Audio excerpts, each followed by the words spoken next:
peace. Welcome back to Trade Season. Today, going to do a little bit of a roundup over the past week or so, things I found interesting. Want to start with, of course, the Super Bowl. I'm actually waiting in line right now. I'm fortunate enough to be in the closed beta of the NFL All Day product, which is, think of it like trading cards, but it's digital. You know, they're NFTs for the NFL. So they have like quick video highlights of, you know, dope plays throughout the season. I've already gotten a few through different pack drops. Today's going to be another one. Hopefully I get some good ones. But yeah, the Super Bowl this past weekend, a lot of people were speculating there would be Bored Ape Yacht Club commercials or just like lots of NFTs featured in different commercials. That didn't really happen, but there were at least 3, I want to say, crypto related commercials. There was a Coinbase one with the QR code, which was pretty cool and crashed their website with all the traffic they got. There was a pretty boring eToro one. No shade, I'm just saying it wasn't that interesting. I think there was also a crypto.com one with LeBron too, but far and away, and I don't ever think it was the best crypto commercial. I think it was probably the best commercial period was the FTX Larry David commercial. I mean, whoever came up with this, you know, whoever's the Don or Donette Draper behind the whole concept, they nailed it. You know what I'm saying? If you haven't seen it, I'd recommend you YouTube it. But just going through various ideas throughout history where everyone's like, that's dumb, that'll never work. That's dumb, that'll never work. And having Larry David as that character, I mean, talk about casting. Oh my goodness, it's perfect. So I highly recommend you check it out if you haven't seen it. I'm gonna go ahead and just throw it a like. I wish I was paid to say this, but I wasn't. FTX just killed it. It's just a perfect commercial for this sort of thing. Now, dumbass news in the past week, man. This. Let me see if I have. Hold on. Yeah, this right here. All right, this is what I was looking for.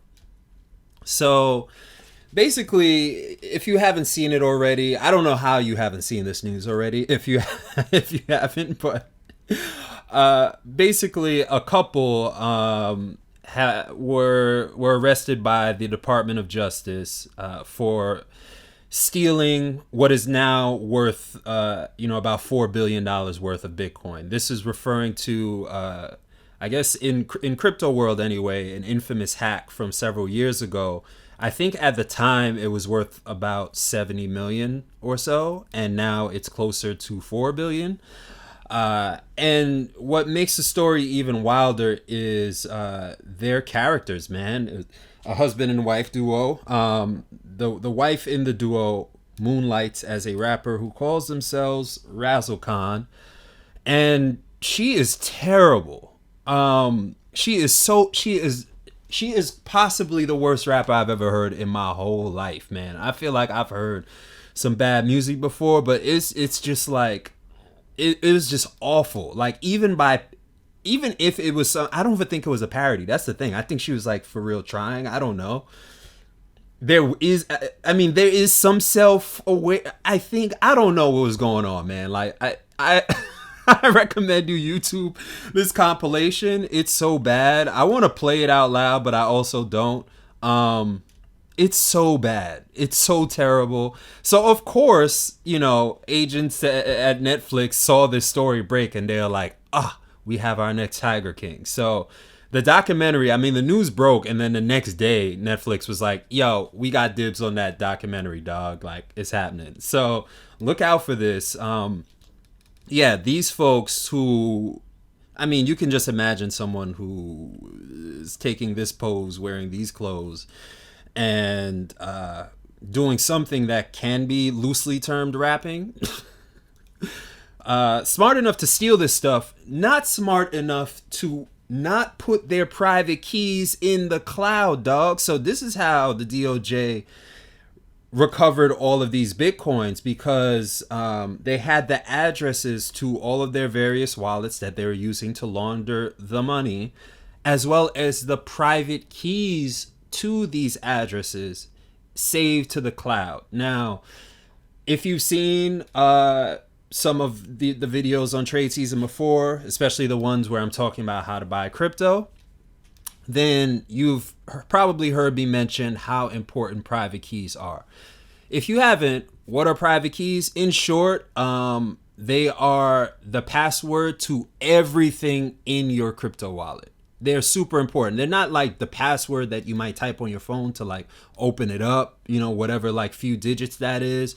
It's not even Face ID. It's like, hey, if anyone has these specific series of words, then they can basically take over every asset in your wallet and own it.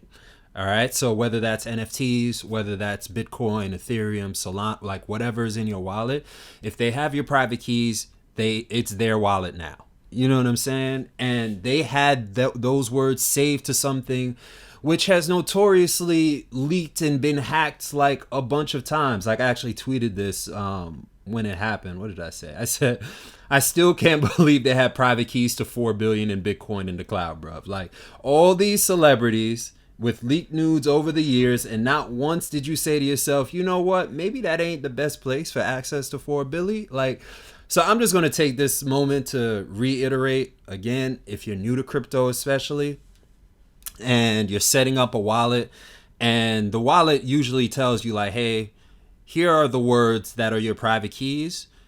If you're going to write them down, which I do recommend you have some sort of backup, write them down. You got a safe in your crib, put it in the safe. You got a safety deposit box, especially if this is an amount of money you care about or will end up caring about. Safety deposit box at your bank. Memorize it, burn it, eat it, whatever. But don't put it on something else that is liable to be hacked. That is the worst thing you can do.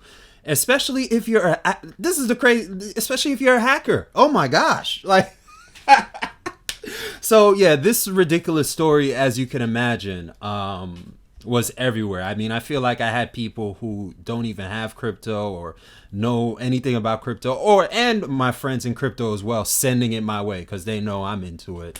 And it's just so dumb, especially because of all of this. Like, I mean,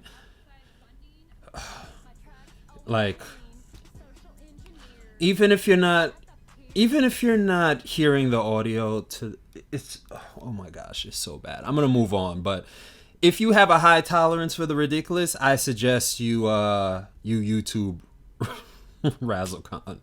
Oh my gosh. All right, anyway, I guess one more thing on it. I also tweeted out all of these. Razzle over Rakim, Razzle over Big Daddy Kane, Razzle over J. Cole, Razzle over Black Thought. Best rapper of all time, dog. She the GOAT, man. Anyway, other big news from last week. KPMG Canada. I hate the way Hypebeast does this sometimes. They have the banner drop down. Anyway, adds Bitcoin and Ethereum to its corporate balance sheet. If you do not know KPMG, they're one of the big four accounting firms. And as you can imagine, accounting firms notoriously and justifiably conservative. So I feel like this was underappreciated, underreported, under everything news last week. It's just like, yo, you have this ultra conservative, but very well regarded financial institution, the Canadian branch, but still like a part of their operations, making this kind of investment. That's a heck of an endorsement for the space, man. I have to imagine this is the sort of thing that's going to be taken as a signal to more behemoths on the fence, like, ooh, okay, yeah, maybe we got to get a piece of this. And it opens up their clientele, which you're talking about serious bread. I mean, you're talking about, huge corporations, and you're also talking about freaking nation states, sovereign wealth funds.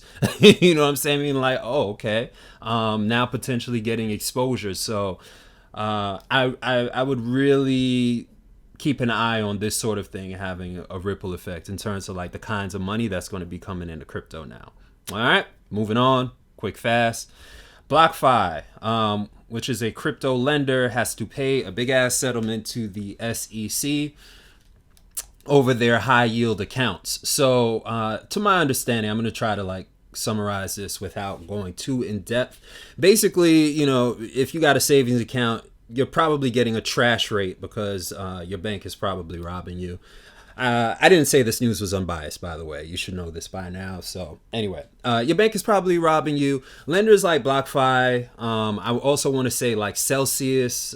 Gemini has a product which I'll put a link below. My referral link. Feel free to sign up using that. Just saying. They have a GUSD product, but they also offer it on crypto, where basically they give a much more competitive interest rate, much more competitive yield than your bank does. Your bank gives you trash, and meanwhile, excuse me, that is my NFL all day reminder timer. But these products, they give you much better yield. They don't keep all of the profit that they're getting from lending out your money to themselves. They share it back with you if you're lending them your money, essentially. So of course, regulators have a problem with this and slap them with a big ass fine and say they have to register these products as securities, where banks don't have to register these same products where they give you trash interest rates as securities. I wonder why that's the case. I'm gonna keep my conspiracy theory hat off today, but it's shady as hell, dog. These alphabet boys. Anyway, they got to pay $100 million. They got to register as security. So you got to keep this in mind. The SEC is reportedly investigating Voyager, Gemini Trust, fellow lender Celsius. So wouldn't be surprised if we see a hammer come down on those folks as well. But encouraging news is basically BlockFi seemed to say that business is going to go on as usual from the consumer side. So that we could, this is the quote, "We can confirm that clients' assets are safeguarded on the BlockFi platform, and they'll continue to earn crypto interest as they always have," which is dope. So shout out to them. I mean, on the plus side, it's some regulatory clarity, and I know that Coinbase, for example, wanted to launch a similar product, but they're plugged in and probably got word this sort of thing would come down if they would proceed. So maybe now they launch it as a security and still get to offer the product to customers. Anyway, moving on, not just for Bitcoin. This is on decrypt.co. Not just for Bitcoin, Twitter adds Ethereum addresses to tips feature. So dope. So you can tip your favorite tweeters now, not just in Bitcoin or not just in cash, but to Ethereum addresses. And this was probably a long time coming. Wouldn't be surprised if we see this roll out, for Instagram, TikTok. I mean, we're in an attention economy, which means we're in a compete for attention economy and compete for creators economy. I don't have it up right here, but I feel like I also just read something a couple days ago that Snapchat is about to share ad revenues with creators. Like, they're launching new tools to share ad revenue with their creators, and that's because I have to imagine Web3, NFTs, the metaverse, all of that has something to do with putting that pressure on these public centralized entities. Like creators are what's bringing value to your platform. So you got to have ways to either incentivize or have it such that they can, have an opportunity to be compensated for what they're bringing to your platform. So this is really dope to see. I hope we see more of that. I hope we see more of this sort of thing on every platform, just to have that opportunity. You know what I'm saying? So yeah, that's more Twitter news. I'm sure we'll see more social media, Web3 integration, crypto integration going forward. Oh snap! I forgot this with the Super Bowl news before, but this was cool to see. First of all, shout out to Odell Beckham Jr. Giants fan, and then also I'm a fan of the athlete, so I never bought the hype when they was trying to say like he was the problem in Cleveland. Like, get out of here, you know what I'm saying? He went down, what was it, sometime in the first half, which sucked, but I'm super glad that Rams still came out so he could get a ring. And even more relevant to what the hell we're talking about, he's been in NFTs. I mean, you could see here his profile picture on Twitter is a dead fella, which is dope. And pretty sure he owns this CryptoPunk as well. So it's cool to see him tweet Super Bowl Punk. Also really dope to see the dead fella's NFT project kind of like tweeting along like and rooting him on during the Super Bowl itself. That was super cool, man. So yeah, just another way we're seeing this thing. This stuff ain't going nowhere, y'all. Get down or lay down. You know what I'm saying? That's just what it is. And then lastly, an issue I'm not super versed in, but I just thought it was interesting just because of the reactions through crypto Twitter, is this Canada's trucker protests, which has been blocking basically like one of the main, I want to say like the main route between the US and Canada for supplies, and it has implications of hundreds of millions of dollars over the years. Anyway, this has been going on for the past couple weeks, and something that's happened apparently is Trudeau enacted this emergency act which would allow banks to freeze or suspend the bank accounts for protesters. And I might be overstretching here, but I think in effect kind of marking them as like domestic terrorists, which is just wild. This, no matter what your politics are, because I think this started over like vaccine restrictions and such, and has evolved since then. But no matter what your politics are, that is hella dystopian. You know what I'm saying? Like a government being like, yo, we not feeling what y'all doing, so we about to turn your lights off.